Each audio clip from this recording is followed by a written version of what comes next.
Welcome back to the greatest media team.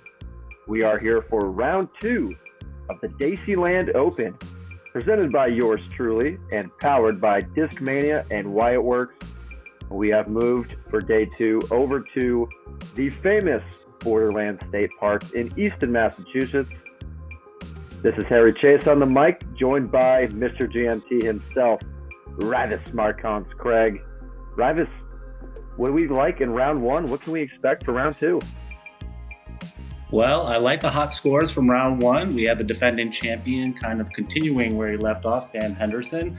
And I like being back here at Borderland. We don't see too much coverage here, and we got brand new baskets, Harry. So we're going to see some great putts, some lively action in the woods. I'm just excited to be back at Borderland and some Daceyland coverage. Here we go. Yeah, one more time. How about those hot scores? Andres Ripley with a 13 under. And we know Daceyland, or we know Dacey Field, I should say, pretty shreddable, but 13 under from Ripley, 12 from Fleck, and a pair of 11s to get yourself on the lead card with Henderson and Bourget rounding us out. Unbelievable shooting from our local field. Really excited to see what they do at Borderland.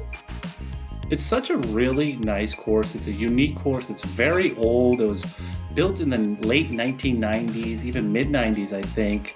And shout out to the crew and volunteers that helped put on this A-tier. Connor Spillman over there.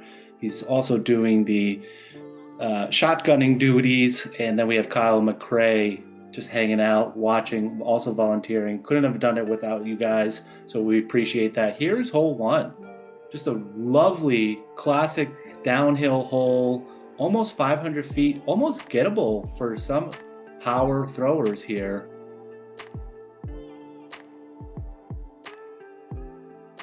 Teeing off first from Sharon, Massachusetts, shooting a 13 under par at Dacey in Discgolf 978. Let's give it up for Andres Ripley. Well, I had a whole spiel planned, but can't take it away from Connor Spillman. Got to let him do his job, Harry. And Andres Ripley, 13 down, like you said. That is just insane at Dacey. Not a Justin Chu score, who had the course record same day, but very close.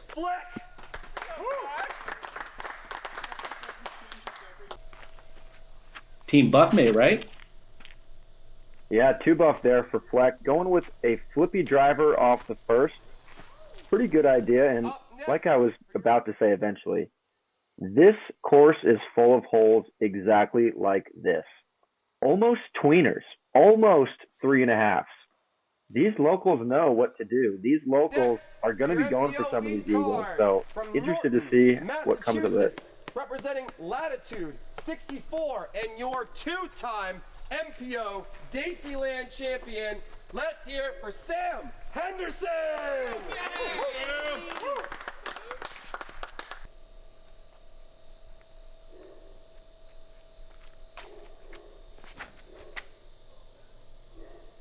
He got a very favorable kick there. You don't see that on hole 1.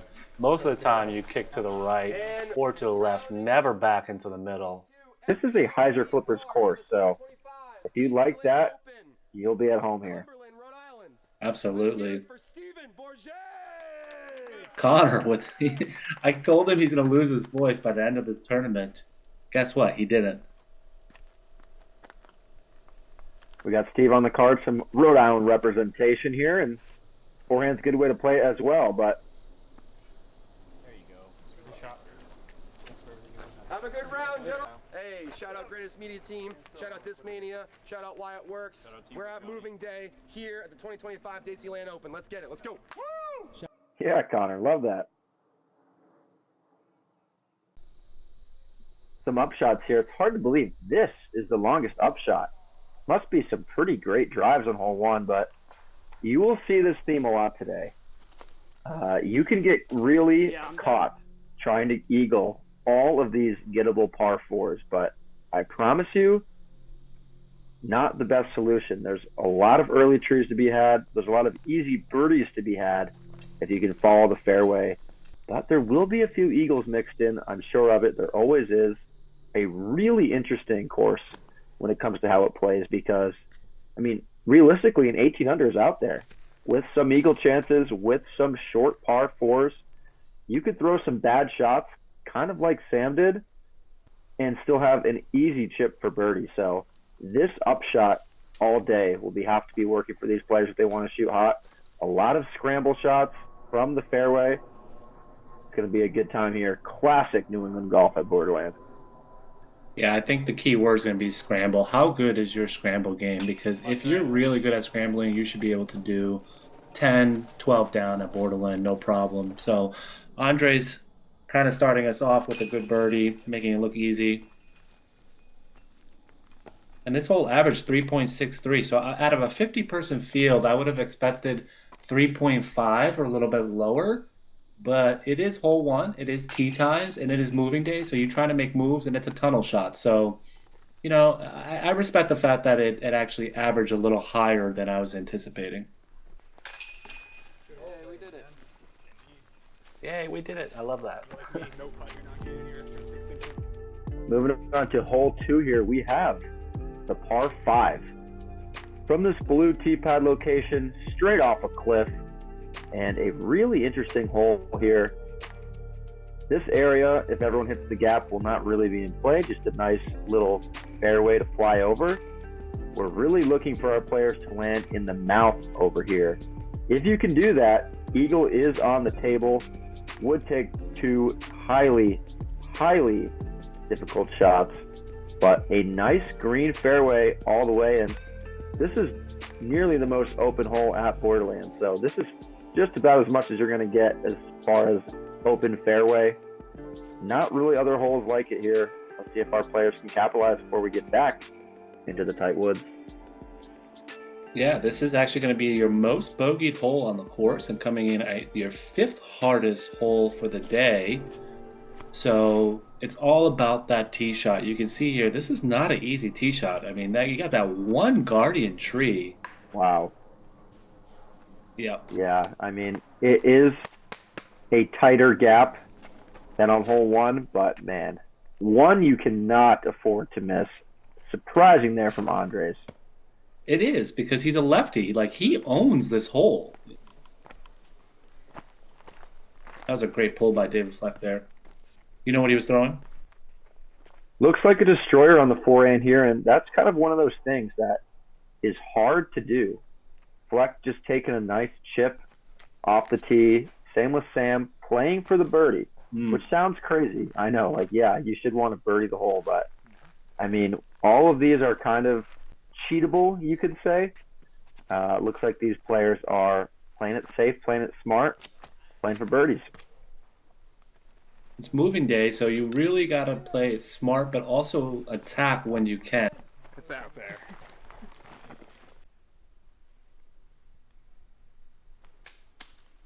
For him to save par, that's the mission at this point.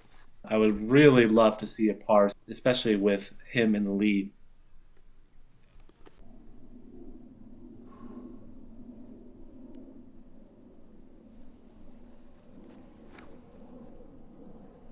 Clean swing here. If any shot's going to save you, it's that one. What a well-thrown shot from Andres. The flip, the speed, everything. So there's 3. Working really well. He's got 2 more. Let's see if he can do it. That's what you got to do at that point. He had a terrible kick. That was the worst kick I've seen ever on that hole, and he had just had to recover. So here's Sam. See how far he can swing it. Talk about a clean swing, just kind of easy. He's not really going for anything more than probably 300. He knows that it could get him in trouble if he tries to chew a little more than that. Sam's a really smart player. Sure. Yeah, we see the forehand plays here off the tee. So these guys kind of have to chip it a little shorter and leave themselves a longer approach to the basket, which if you're going to have any shot be that, it makes sense for it to be this one. Well played there by Steven. Easy look birdie. at that flight path. Wow.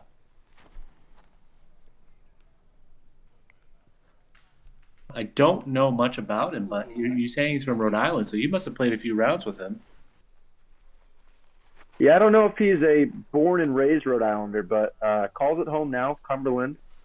famously is the runner of the Hawkins Woods League in the summertime that I've frequented a few summers back. And yeah, great guy, awesome disc golfer, really talented, especially on the forehand and some touch game around the basket. I wonder if Sam taught him everything he knew. Wow, what a great putt. Yeah, we were talking about Andres potentially getting the par save. Really well done. First tree in the rough, grabbing par.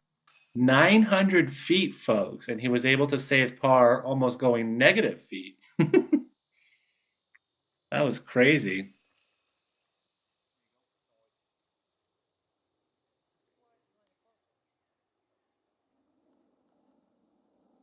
Showmanship for Sam there with the easy tap in birdie.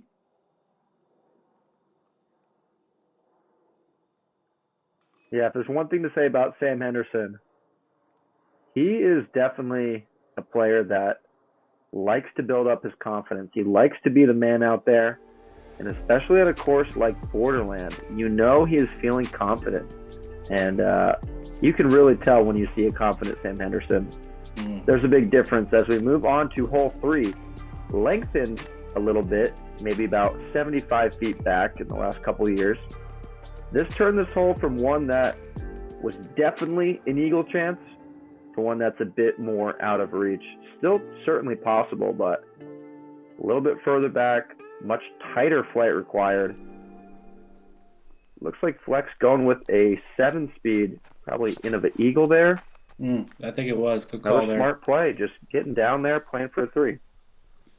Yeah, I like his Woods plays. He's a very controlled shot shaper. And going back to what you said about Sam and the confidence level, I've noticed something about after just filming in the first few holes here that his stomp is full confidence.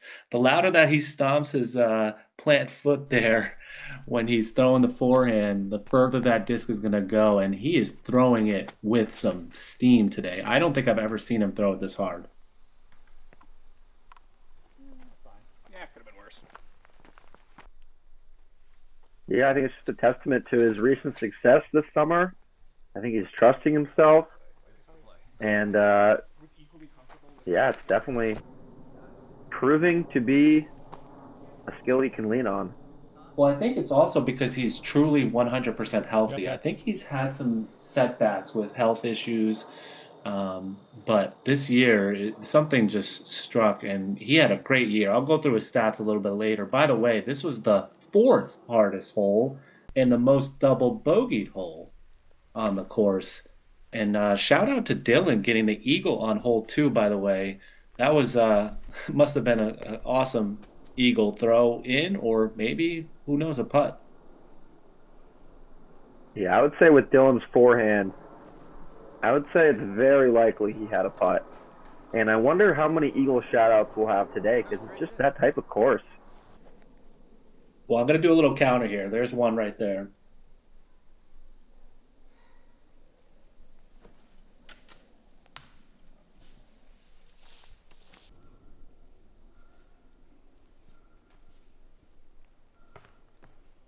I actually really like this hole, but that rock makes it just so tricky. You almost have to either play it smart or you're going to have some risky putts that will definitely roll away on you.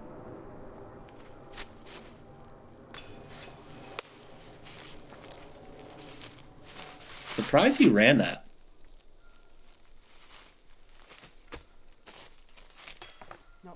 Oh. Oh, no. Gosh, good second rock there. Staying in the circle, it looks like. Yeah. The signature stance by David Fleck there. Wow. Yeah, I've never seen this. Yeah, man. They're struggling on this hole. Usually it's just tap-ins, like nice putts, and let's move on to hole 4. Wow. Yeah, I don't envy anyone that has to go to a knee on a rock. That was just awkward. That's crazy. Yeah. Oh, David's not having fun on this one. This is why it was double bogeyed the most. You can see that it's just the treacherous green. Whew, my gosh. That'll stop the bleeding, but from birdie to bogey for Fleck. You hate to see it. He has such a good, clean drive. And that really just kind of demotivates you for the next few holes. I mean, you just got to get over it, though.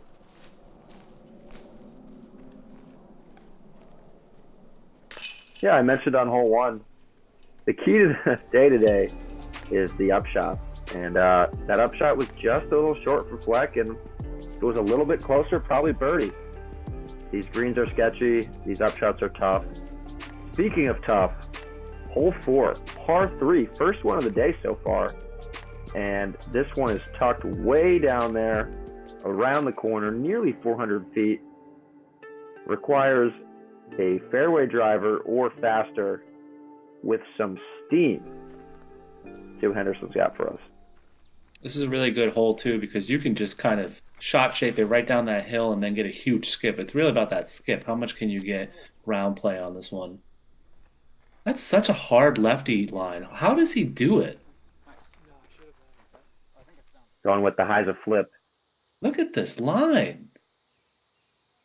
Wow. Look at this. What an amazing catch cam angle. Oh, my goodness. What a shot. Incredible. Shout out to my boy, Paul Morrison, for getting that angle. That was awesome.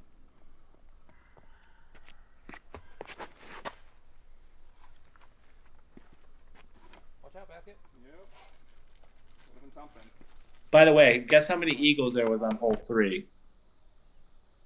I'm going to say 1. Yep, Landon Brooks. Shout out to that little kid showing the field how it's done. That's Wow. amazing. Yeah, that hole's like 470. That's impressive.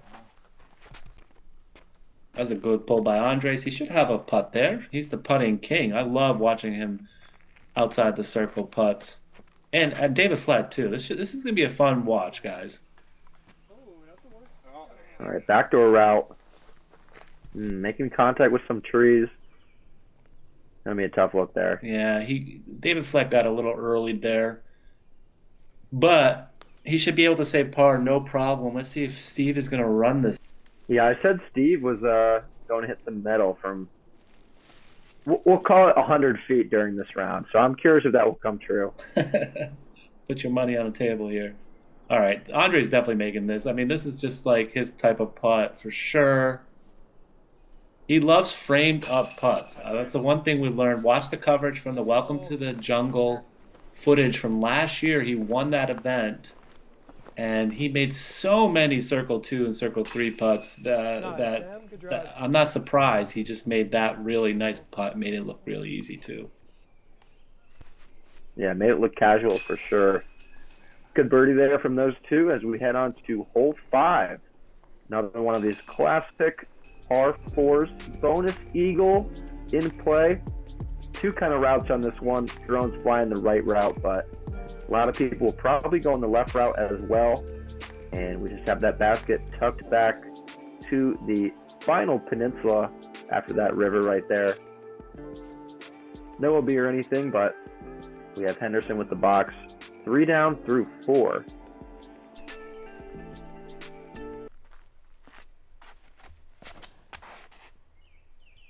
This thing's smoked. He's really feeling it. I mean, again, I haven't seen him throw this hard ever. And this is a 430-foot birdie look that I think he just got. Look at this catch cam angle. Look at how far this Eagle went. look right over the Oh, white excuse me, basket. eagle. Yeah, Hitting- eagle. Oh, onto the island. Nobody makes it to the island. Nobody. You have to have 450 in you, and he threw it on a forehand. Yeah. Yeah, that lefty flex shot is certainly not one that many people are going to have, but I think probably the best route for the hole, as the straight route is just so pin straight the whole time. It's almost hard to get it that far, that straight. Love what he was able to do with the angles there. So Andre's round was almost 1060 rated, and Sam's round was almost 1040 rated at Dacey. So playing Borderland, the rating system, you really want to reach at least 11 down to stay around that same mark, 11 to 12 down. So right now they're kind of hovering 3-4 down. Yeah, so many trees on this hole. It can be one of those things that's just so frustrating as a player, and that you just have to get out and move on with. I mean,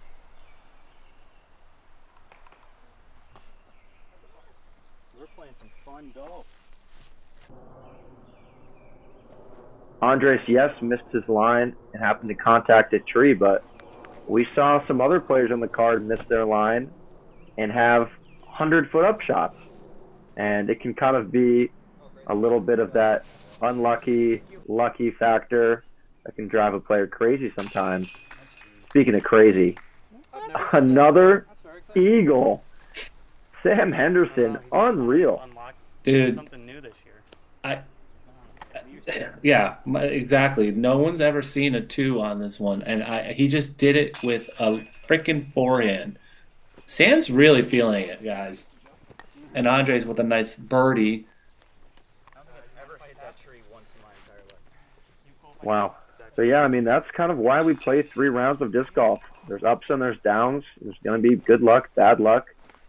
Should all even out over the course of 54 holes, but man, it's really hard in the moment when you have holes like this where, all of these players have the distance to easily get a 3. And sometimes you can just come down to how lucky are you with missing the trees.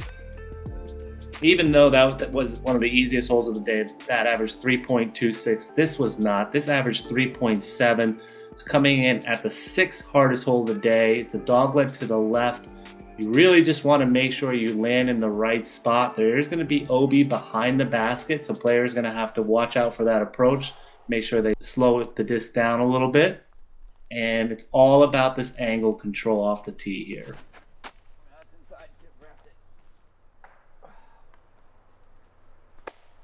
Yeah, this hole is kind of one that breaks the trend. Would probably guess no eagles on this one. And kind of one of those holes that you can't really cheat. And it's kind of funny because the theme of the course is a bunch of par 4s that you can get, those simple touch putter up shots with. This one's all about playing it smart, keeping it in the middle, giving yourself a chance on the second shot. And we see some players taking the inside line here. I've always liked the outside line, but let's see where this takes some players. You mean outside the fat tree? Yeah. I mean, really? You see Fleck try to go inside flip up. He still goes 2 straight. I like to take something quite overstable, more of the MD5 speed, and just play for placement. But yeah, it's all about placement. And on the last hole, we have to shout him out. Miles Sayre also got the eagle. There was 2 eagles on hole 5. So we've got 5 eagles for the field through 5 holes. Is that true? Yes, it's going to keep going. Trust me, too. Or sorry, 4. I forgot about that par 3. So 4 eagles for the field. And trust me, I know it's going to keep going. I think we could probably get up to double digits. That'd be my guess. Mm-hmm. Nobody got the eagle on hole 1, which is surprising. Steve with a really good shot. Needed a little more turn on that disc, but was able to get a good kick. Should have a putt.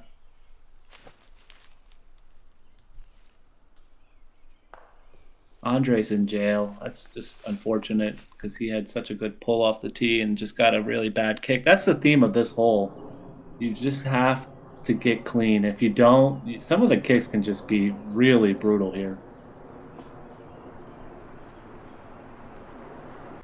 Let's see if Fleck has anything from here. Did get a lot of distance off the tee, but yeah, that's kind of what I figured.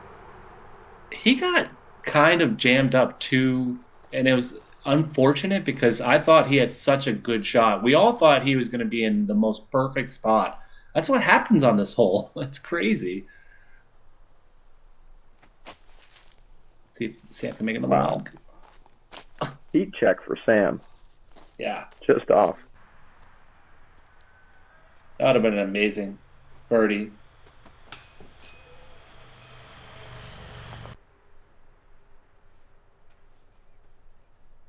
So because we didn't see it, we've seen already people throw 3 shots. It was Troy.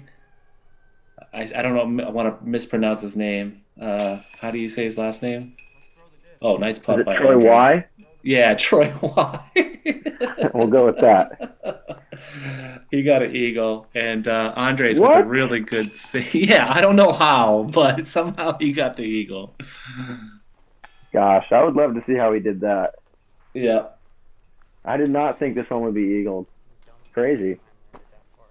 Well, he must have thrown it in. But anyways, Andres with a great birdie there. Unfortunately, David Fleck got a par, Sam got a par, and I think Steve got a par. So here we go, moving to hole 7. This is the iconic hole 7. This is the one that opens up, and then you kind of shoot around a little shed on the left-hand side, and then you're gonna open up to a approach with a beautiful green. And it's all about how much you can get off the tee here, but landing it in the perfect spot, because if you're too left or if you're too right, you're going to be pinched off and you're not going to have a look to the basket. So you really just want to get as centered as you can and make your upshot as easy as you can with this beautiful green layout here. Yeah, I'm not gonna lie. As a player, like, this type of golf is really not my preferred style, not my forte. You can tell it's a bit of an older design. So back in the day, a lot of these par fours used to play as true par fours. But the fact that we're getting an eagle on pretty much every hole kind of just, I mean, at least for me, would totally mess with me, because I would just want to go for eagle on every hole. And I know I should probably be wise, be smart, take a little juice off and just play for the par. But these awkward distances, I don't know. I just think in this day and age, don't exactly show truly who has the best disc golf skill and who's playing the best that weekend. But it's definitely interesting to watch and commentate on, as we'll see so many styles, so many different results, and a lot of excitement for some big bonus scores and big swings.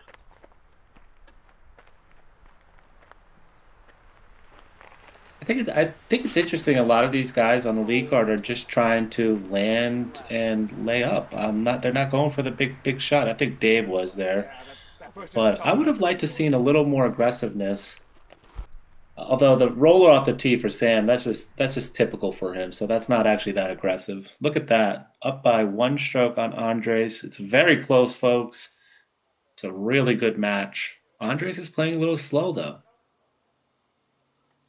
Yeah, also, I mean, the blue to blue on this hole is quite a pump. I mean, this is Simon Lizotte distance with this pin tucked behind the red barn. These players, of course, can throw far, local professionals, but I don't think anybody quite has the distance, at least on this card, to get there in one. When you say that, are you talking about distance in one with like 100-footer, or distance in one with 70 feet where you have to feel comfortable with the putt? Yeah, I don't know. I mean, I guess I'm thinking more the 70-foot range, but I guess I also don't quite know how long this hole is. It's only 570. I mean, Dylan can reach it within 50 feet, I think. Wow, great putt by David Fleck there. Yeah, I think just the difficulty of it is, if it was 570 and you could flex it, sure, that's one thing. But this is kind of a pop-up hyzer to ride straight, and especially with how late that gap is and where that barn is, it kind of makes it impossible for those that are not the rocket arms. I mean, I don't even think I have ever gotten a look on this hole. Well, there's 23 birdies on it and no eagles. So we have slowed down, folks. We found a hole that somebody could not eagle here at Borderland. Yeah, I've definitely seen Dylan get the 2 on the blue to white on this hole, for sure. But the blue to the blue is a different beast.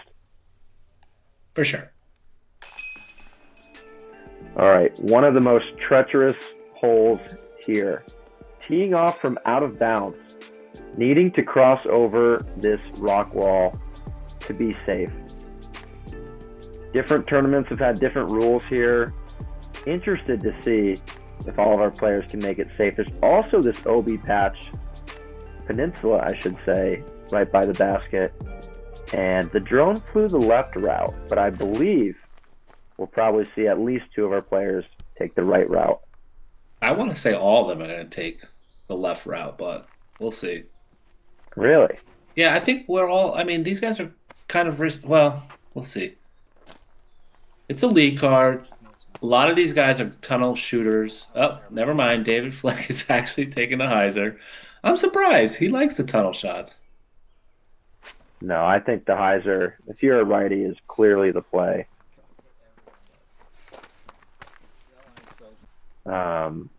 Even Andres as a lefty going lefty forehand. Yeah, it's just so risky. And the shot after that, you have to actually clear OB again, so you don't move up that much, and that's the real problem with this hole, or difficulty, I should say, not problem. So this, Harry, I don't know why, but how did this hole average 3.6? This hole averages like 5 every other tournament. What is going on?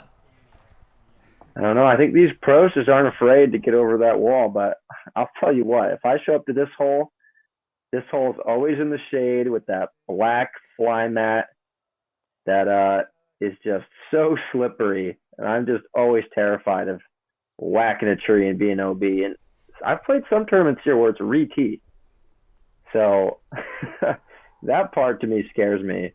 Not sure what the rule was today, but all of our players landing safe off the tee shot. It looks like Fleck found the OB on the second. Yeah, that was so unfortunate because he had such a nice pull on that second shot, and that OB patch is. I never was a big fan of it, but it's iconic Borderland shenanigans. So we leave it, and it's there because it's supposed to be preserving the wetlands and the conservation efforts. But I'm not the biggest fan of it being so close to the basket because you could have a really good shot or even a bad shot and just get an unfortunate kick right into that. Great shot. Well played. Thanks. So Right, so for the par save now.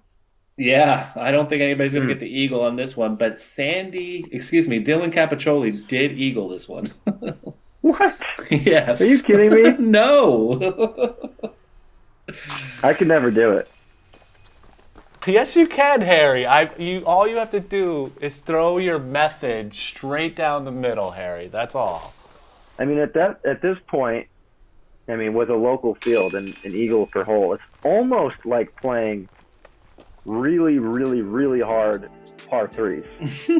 And basically, everyone that's birdieing is actually parring, which we know is not the best type of golf. So I'll shut up about that, but It's older pars, Harry, though. These were before distances, were a thing. 500 feet was a thing. That's definitely a throwback for sure. And, I mean, that's the cool thing about having so many tournaments in Massachusetts every year. Each one has a different flavor. Yeah, absolutely. Hole 9 is going to be a dogleg to the right. Very classic forehand or lefty turnover. Lefty hyzer shot like Sam did here. He's got a really nice pull here, just smooth, nothing too egregious, and right down the middle. Bang, right where you want to be. This is going to be a simple upshot for these guys, so I expect almost the whole card to get this one. I mean, when I play this with the card, it's Star Frame City. Now, if this were Hollywood, do you think Andres and Sam would be tapping in their Birdie Tuesday or getting greedy going for the two? What is it? I guess it's be a birdie and a half. Yeah, you get half a point. Yep. Shout out to Sam Henderson for creating the Hollywood doubles. I'm not sure if anybody's seen that yet, but that was some fun coverage.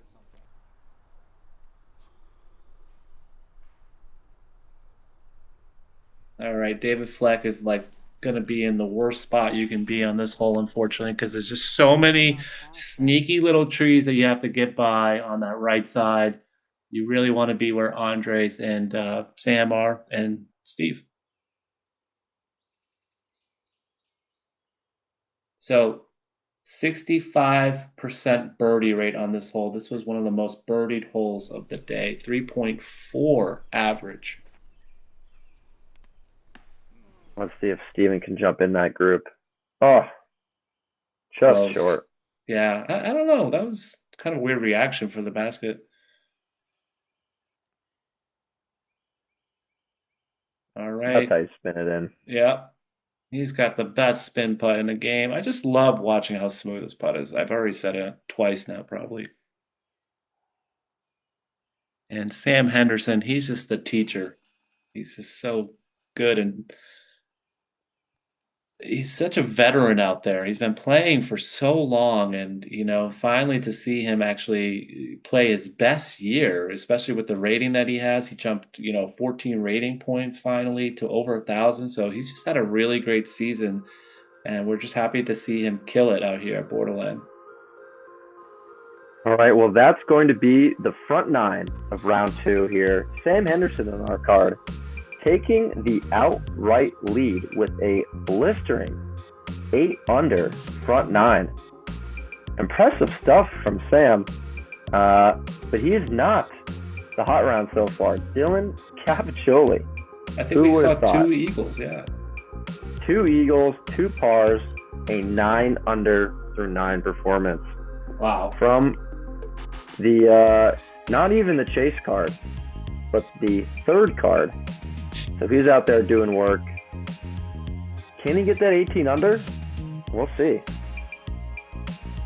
That's crazy. I did not know he was on that pace. And I told you folks, we're going to have some exciting action for this Daceyland coverage. Thanks again to our sponsors, Greatest Media Team.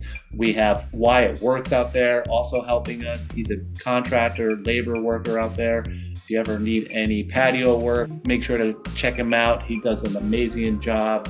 And we also want to thank Discmania, your sponsor, Harry. They did a great job with our player packs, hooking everyone up with this and a backpack. And we couldn't have also done it without First Available Print and Discgolf 978 at Meadowbrook. You guys are awesome for hooking up the player packs. And we're going to take a quick break, and we'll be right back with the back nine.